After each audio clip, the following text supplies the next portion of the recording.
Did you know there's a country in the Western Hemisphere with fewer murders than Canada? A country that hosts the Miss Universe pageant and pays with Bitcoin?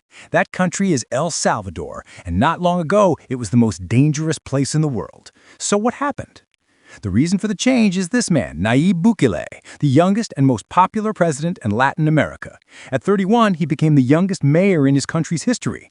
Bukele is a millennial president, nothing like traditional politicians. He wears a baseball cap and sunglasses, streams on Facebook instead of holding press conferences, and his motto is, "There's enough money if you don't steal."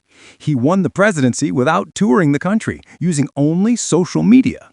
But El Salvador had been torn apart by civil war and rampant crime. Street gangs controlled everything. Many were deportees from the U.S., kidnapping, recruiting children, and treating violence as normal.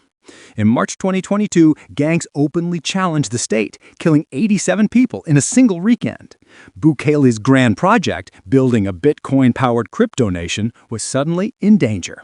Bukele declared war. He launched the Iron Fist Plan. A state of emergency was declared. Police and the army carried out massive raids, arresting anyone who looked suspicious. 80,000 people ended up behind bars. That's 1% of El Salvador's entire population. A gigantic mega prison was built for them, housing 40,000 inmates under extremely harsh conditions. 100 people per cell, metal bunks, no mail, no visits, and complete darkness as punishment. The prison became shocking, but also a viral PR sensation. The approach worked. Murders plummeted. El Salvador became safer than Canada. Bukele turned into a global superstar. His approval rating even higher than the Pope's. He's seen as a model for future presidents. Leaders from across the region come to learn from him. He even made a deal with Donald Trump to let the U.S. send its criminal migrants to the new prison. But there's another side to the story.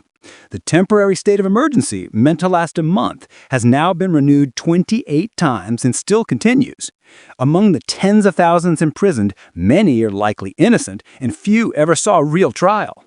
Bukele has concentrated all power in his hands. The parliament, the courts, the military all answer to him.